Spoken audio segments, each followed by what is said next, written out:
this week on a special edition of Detroit Lions Free Agency Wars. The series makes its grand return after a 2-week hiatus, mainly because nothing of interest happened for the Honolulu Blue Brigade in terms of signings or for drama, or even draft news. But since this episode is now a draft recap of what happened during the 2019 NFL Draft that happened this previous weekend, a 3-day madness to find out if NFL teams can change their futures or will they dig themselves deep into the tank bowl. So the question is, after 3 days of drafting, will the Lions draft themselves into a contention for possibly a Super Bowl, or will they dig themselves into the pits of hell in the NFC North basement? Only time will tell with these picks. But for now, Detroit Lions have 9 new draft picks. Yes, you heard that correctly. 9 picks and 9 players that have been drafted to join the Honolulu Blue Brigade and join Matt Patricia in his badass style. But for now, let's go through these 9 players and see how will they fare when they do battle for the Lions against the rest of the NFL. So, for the rest of this video, you're going to be hearing voiceovers and see photos, like you saw in all the draft previews. But yeah, enough talk. I'll see you all in all the analysis. So let's recap how the draft went. So our first pick we have here to discuss, who was taken 8th overall in the 2019 NFL Draft in the first round, we have hailing from Iowa, tight end T.J. Hockenson. So T.J. Hockenson, tight end, he stands 6'4", weighs 250 pounds, had a 40 time of 4.77. So we'll go over T.J. Hockenson. We'll go with strengths and weaknesses and some NFL comparisons. He's had a few. For TJ overall, he's your prototype intangibles tight end. Can be used around anywhere. So let's go through it. So some strengths. Way he's able to be used is an offensive coordinator stream, so he can be used in a lot of different ways. So Daryl Bavell has, creativeness. He can be creative with Hockenson. So in terms of overall, Hockenson can play inline, he can play outside, he can play halfback, he can play fullback. He can be a mismatch for linebackers and safeties.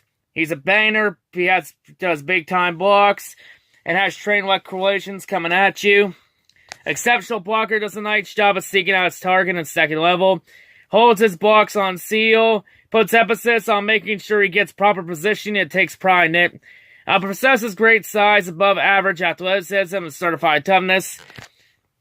Yeah, averaged nearly 15 yards per catch for his career at Iowa. And at Iowa, he was mentored by Iowa's offensive coordinator, Brian Ferentz, who used to be a tight ends coach for the New England Patriots. So we have some New England connection with this pick. And for Brian Ferentz, 2 of the top tight ends from New England he mentored and coached were Rob Gronkowski and the late Aaron Hernandez. 2 great tight ends for the Patriots. So yeah, and it's obvious that Brian taught TJ a thing or two that he taught Gronk and Aaron. So yeah, that's pretty good. So yeah, it makes sense with this pick, some New England connection here. Weaknesses though could be a bit of wild out in the open field and will get a bit reckless, forgets technique. Route running could stand to use some sharpening, so hey, there's always room for improvement for sure. Tends to get sloppy feet on occasion, will round off his cuts. Overall, he's a pretty clean player. If you really want to criticize speed, his 40 time wasn't too terrible. But it's up to you if you really want to do it. He doesn't run as fast as some of the other pass-catching tight end prospects in the draft could. He only had played 23 career games in college, which makes him one of the least experienced players in this year's tight end class.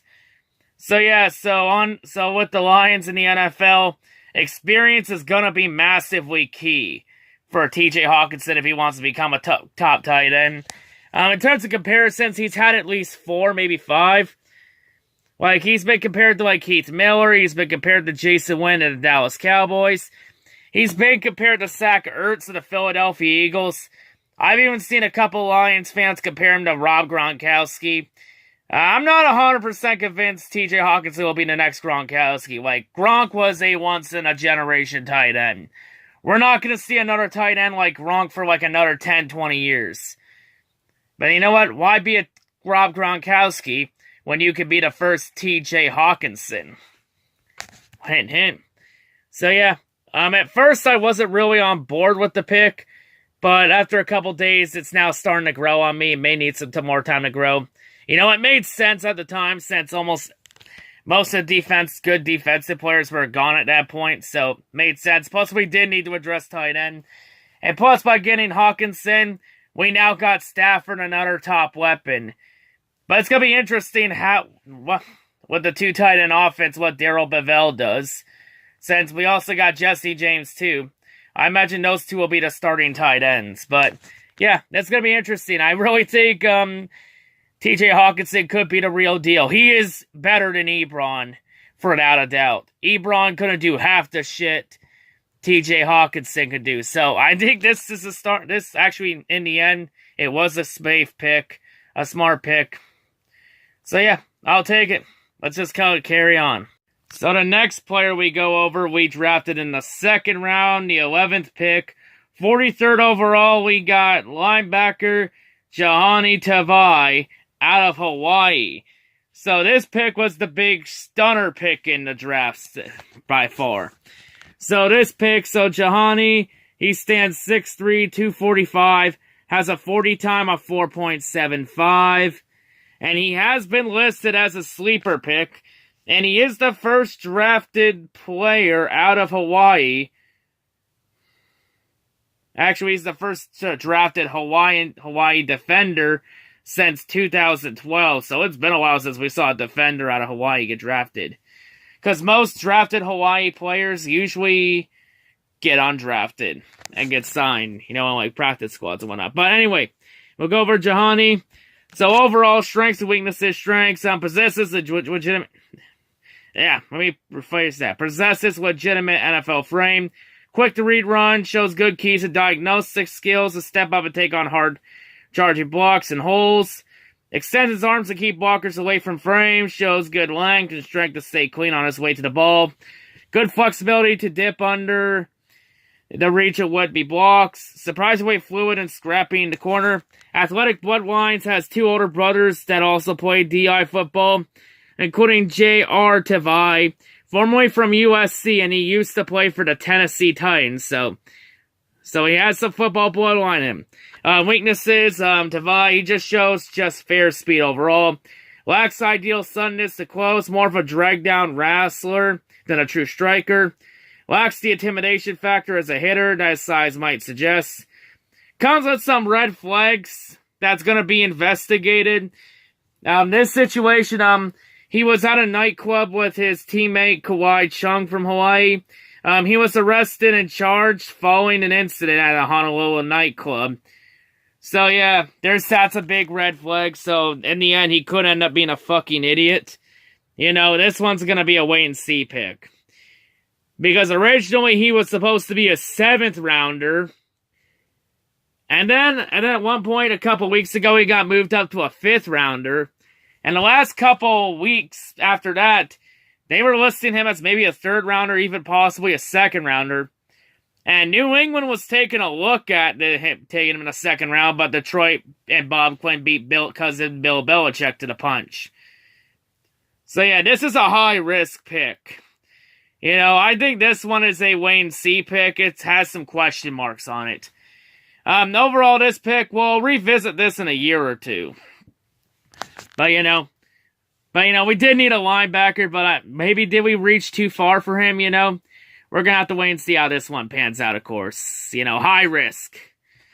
But you know, let's just move on and see what else we got. So our next pick, we actually had to trade up with the Minnesota Vikings, up 7 positions to get it. We gave up our original 6th round pick, the one that originally belonged to the Patriots.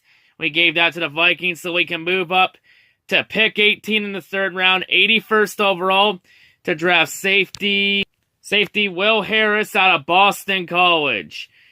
So he stands 6'1", weighs 210 pounds. He had a 40 time of 4.62. Overall, strengths and weaknesses. Looks part of an NFL safety in an imposing frame.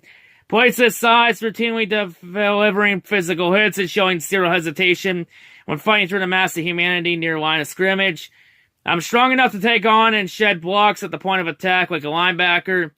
While he does lack some top speed, he has diagnosed the action quickly. Excellent intangibles. He was voted a team captain for Boston in 2018. Some weaknesses, of course, possesses just average straight line speed. Lacks second gear to recover when being in coverage or pursuit. He also needs to show improved timing when diving at ball carriers running away from him.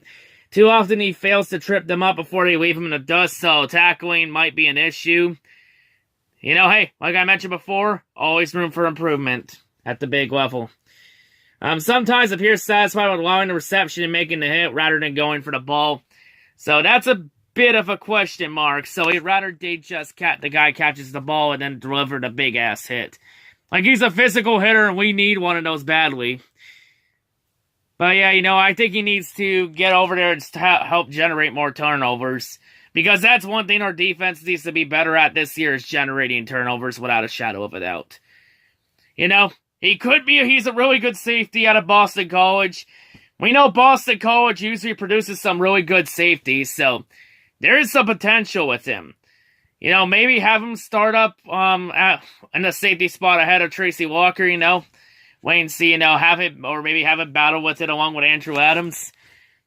I'd say keep Quandre Digson and Darius Slay. But, so far the secondary looks pretty interesting. But let's just continue on and see who else we got, because we got a lot more picks to go. So the next pick we got was a steal pick. In the fourth round with pick 15, 117th overall, we took defensive end Austin Bryant out of Clemson. Yeah, the Clemson defensive line. We got one of those defensive linemen.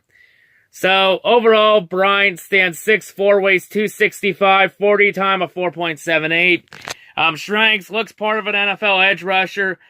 Flashes excellent initial quickness, timing his get off with the ball across the face of right tackles and showing quickness to counter back inside. Offers great deal of schematic versatility. Flexible athlete with the agility, bend, and closing speed to be effective on twists and stunts. Accelerates quickly, generates impressive power as a tackler. Creates some big collisions, shows some awareness of passing lanes.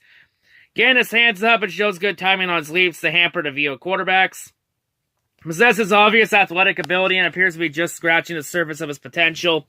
So there's still a lot of potential out of him. So we could be just getting the start of what could be a very high glass ceiling for him. He's just waiting to shatter it. Weaknesses, currently lacks ideal strength at the point of attack. Too often he stands up as he engages the blocker. That's a big no-no. You stand up in this level, you will get fucking killed by the O-lineman. You always gotta stay low with them and keep your feet moving. You can't just stand up, you'll get murdered. It happens too many times. Usually losing the leverage battle, as I just mentioned, as well as sight of the ball, struggles to disengage.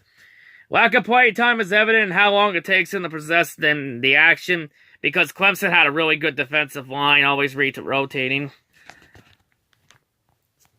Yeah, continuing on, too often he hesitates and reacts only after the ball moves, does not anticipate cuts or trap blocks well, spends more time than they should on the ground.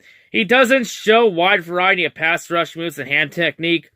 Relies mostly on pure speed, counter inside, a bull rush, and variety of twists and stunts utilized by the Clemson coaching staff. He has undergone surgery on both feet for the same injury. It was a broken fifth metatarsal, which may warrant further investigation from NFL doctors. So he has some interesting injury history. So yeah, at the same time, with Austin Bryant, it is a good pick, but with the injury history, could he be injury prone? So yeah, this is a question mark pick. He has potential, but can he stay healthy long term to make an impact? But yeah, I really like this pick. Originally, he was supposed to be a third rounder, but we were able to get him the fourth rounder, so I call that pick a steal. So yeah, good job, Bob Quinn. Good job. So our next pick here in the fifth round, with the 8th pick, 136 overall. The Lions got pretty much the steal of the draft, drafting defensive back Amani Oruwariye Sorry if I get that last name wrong. It's a tongue twister last name.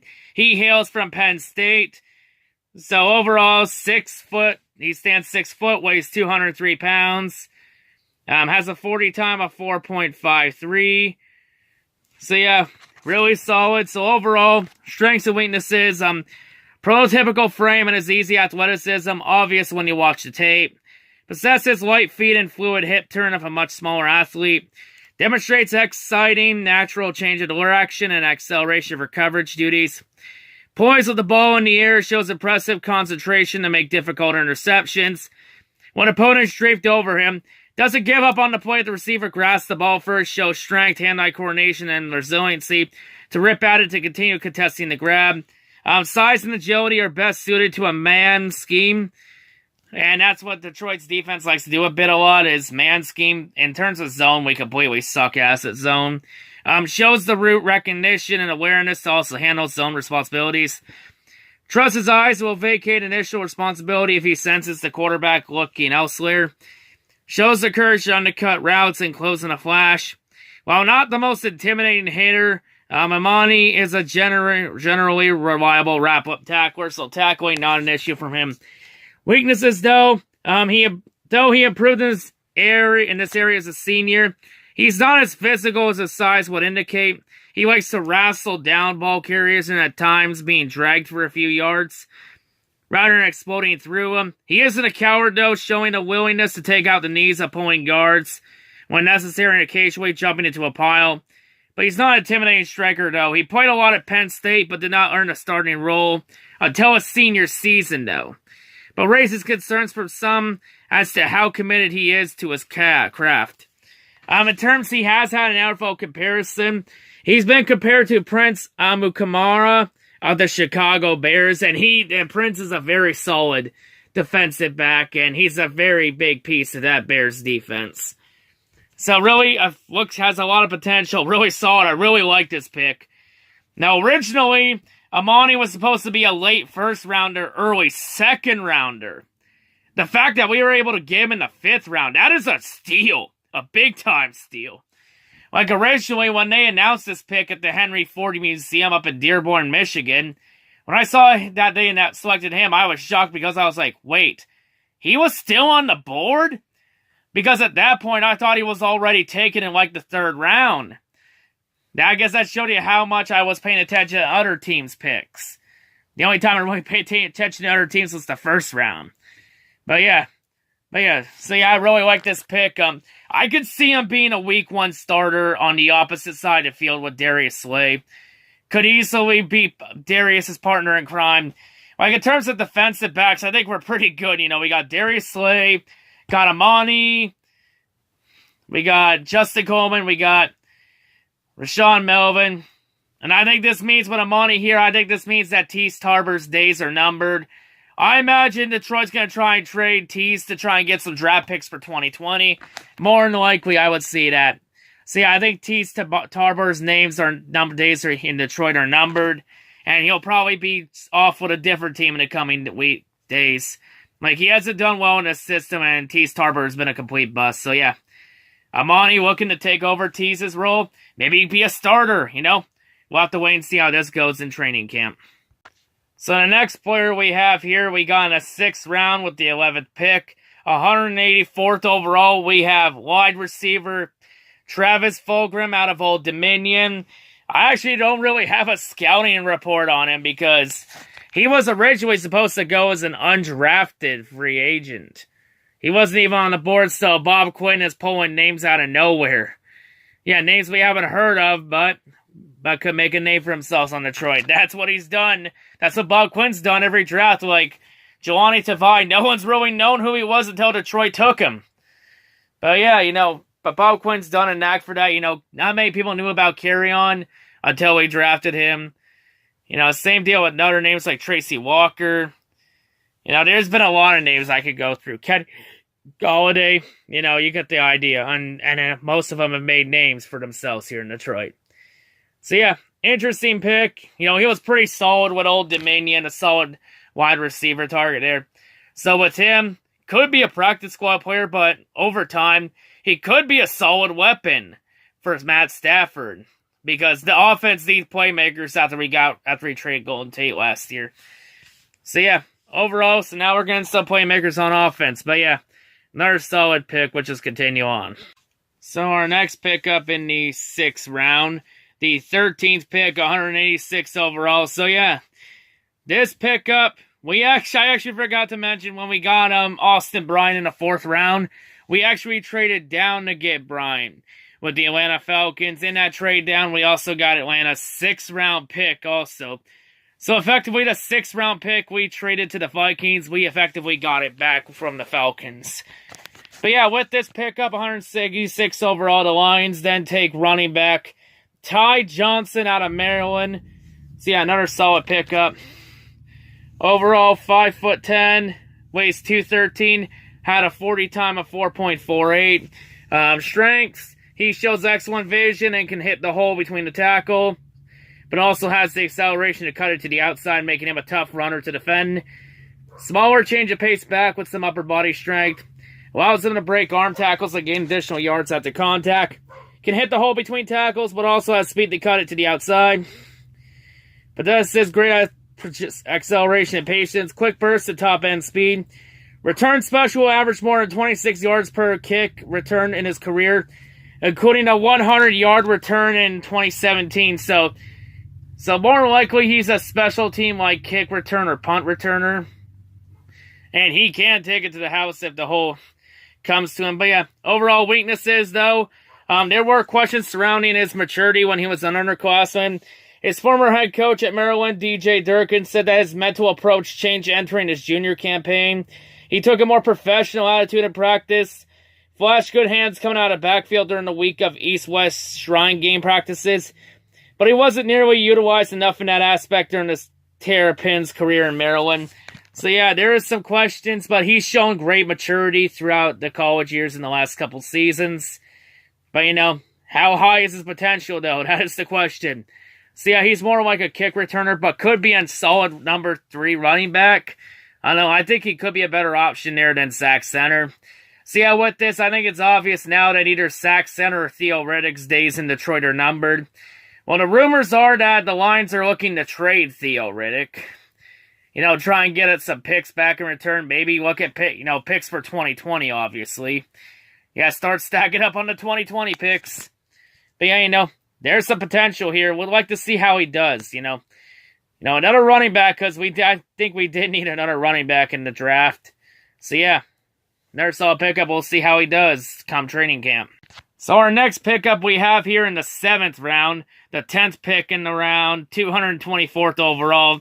Lions select tight end Isaac Nada. So we got another tight end in the 7th round. And actually, believe it or not, this is one of the tight ends I went over in my draft preview on 3rd round tight ends. So yeah, originally I had him as a 4th or 5th. Originally it actually has him as a 4th or 5th rounder. But we were able to get him 7th round, so that's really a good steal. Yeah, hails from Georgia. So overall, in case anyone didn't see that video or need a refresher, I'll give it to you. So overall, strengths for Isaac, highly competitive physical player, big play threat, difficult to tackle in open field, but used out of the slot and is not afraid to go over middle, shows sound blocking technique and great strength, nice job on his cutting out on his blocks and staying on his man through the whistle. Vocal leader, holds teammates accountable, isn't afraid to speak up. Yeah, and this was part of this is due from his head coach, Kirby Smart. Weaknesses, streaky performer during his career with Georgia. 29 catches as a freshman, only 9 as a sophomore, but bounced back with 30 as a junior. The Georgia offense did not make great use of the tight end in the pass game, but he will get caught turning and running before he actually catches the ball. Leads to occasional drop. He often cuts off his route prior to the marker. And needs to be a bit more aware of the first down markers also, too. You know, it wasn't utilized a whole lot because there were so many offensive weapons for Georgia. So, yeah, too many mouths to feed. But, yeah, solid pickup for the Lions. Steal in the 7th round. Really like this pick. So, yeah, with this pick, it's obvious that Michael Roberts' days in Detroit are also numbered, and he could be out of a job after training camp. So it looks like the Michael Roberts pick has turned out to be a complete bust. He actually did show some signs, but inconsistency. And also with Isaac Nauta, we now got another weapon for Matt Stafford to throw to. So yeah, so far, offensive weapons, we're getting some decent playmakers, but we're going to see how they all do come for training camp and preseason time. And the final player the Lions drafted in 2019, in round 7, the 15th pick in the round, 229th overall, the Lions draft defensive tackle, P.J. Johnson out of Arizona. So overall, in terms of the scout reports, he's really, really good in the run game. I got stuffing the run. Solid player. There have been a lot of experts that have compared him to Snacks Harrison of the Detroit Lions. So yeah, that's pretty good. So yeah, if he's going to stay on his roster, I highly recommend Snacks Harrison takes him under his wing and teaches him some things. So P.J. Johnson, he's the equivalent of a one-trick pony. But like Snacks Harrison, who's also a one-trick pony, PJ is pretty good at the one trick he does well at. You know, it'd be great to see if he makes the roster or not. You know, because we got a lot of defensive tackles in the rotation. And a lot of defensive linemen, you know, names like Trey Flowers, Romeo Aguera, Snacks, Ashawn, Deshaun Han. You know, now you add Austin Bryant to the mix. Like, there's a lot of defensive playmakers here on the D-line. D-line actually looks pretty good. So yeah, P.J. Johnson comes in. This could be a very good run defense. You know, we're going to have to wait and see come training camp. But yeah, overall, here it is on the screen. All the picks the Lions made this year, and I'll list them all off. Our 2019 Detroit Lions NFL draft class. T.J. Hawkinson, Jelani Tavai, Will Harris, Austin Bryant, Amani Oruwari, sorry if I got his last name wrong, it's a tongue twister. Travis Fulgham, Ty Johnson, Isaac Nauta, and P.J. Johnson. Welcome these 9 names to Detroit. So overall with the draft, I think the Lions did pretty good in this draft. I give them a B+ and A-. You know, I think one of the disappointments is that we didn't address O-line in the draft. And we didn't even get a backup quarterback in the draft, because you look at the quarterback depth chart below Stafford, you look at Isaac, Connor Cook, and Tom Savage. Both of them fucking suck, and they're both bums. So, really, after that, we don't have a backup quarterback behind Stafford. Thank God Stafford's been durable the last few seasons.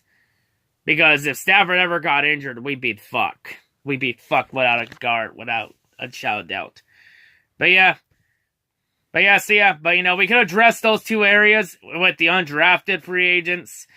You know, there's a lot of offensive line prospects that are still undrafted free agents. I know there was that one out of Wisconsin that Nomis Johnson was talking about. Shout out to him in his one mock draft video.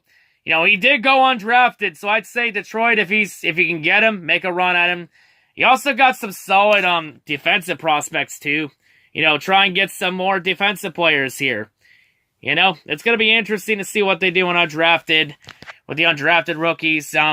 If we get some solid undrafted rookie signings, I'll go over them in another episode of Free Agency Wars. But yeah, that's going to do this episode. I'm, of course, have some highlights of our top picks. But yeah, that does it here for this episode. We may have another episode or 2. And also, you look at this overall, we still have over $20 million left in cap space. And there's a few free agents still on the market. You know, whatever needs we don't address, we can always try and get one last big free agent. Like, we got the cap space to make 1 or 2 big signings, so, you know, interesting to see what we're going to do from now till training camp. So yeah, from here on out, unless we get any big free agent signings, of course, if we get any big undrafted free agent signings, I'll go over them in another episode of Free Agency Wars. But yeah, of course, you know, there's going to be at least 1 or 2 more episodes of Free Agency Wars. But yeah, that's all I got to say, folks. Enjoy the highlights, and yeah, hope everyone has a great day, and peace out, and hail the outsiders.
chipper. Dig through the ditches and burn through the witches and slam in the back of my Dragula.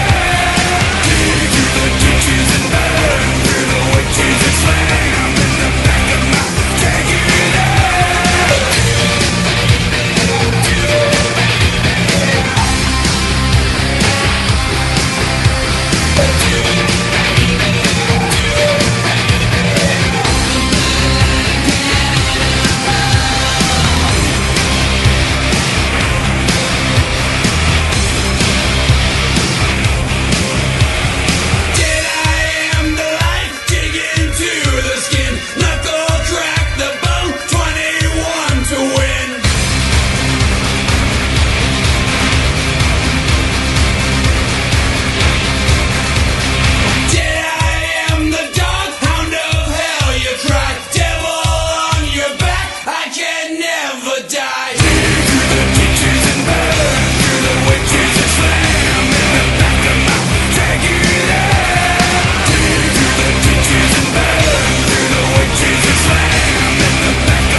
Sell your confessions for some hardcore rock and roll. I cannot offer you redemption, a temporary satisfaction for your soul. Too much talking, you can't take anymore. You got a one-track mission on your mind. Get out, you want a big slice. Climb up, sit tight, we'll get you done right. Get out, this is a big night. Climb up, sit tight, we'll get you done right. You want a big slice. You came here looking for attention. I see you dancing in this hardcore rodeo. No, I don't have to ask the question, 'cause you're an animal and I'm ready to go. Too much talking, I can't take anymore. I got a one-track mission on my mind. Get out, you want a big slice. Climb up, sit tight, we'll get you done right. Get out, this is a big night. Climb up, sit tight, we'll get you done right. You want a big slice.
came here looking for attention.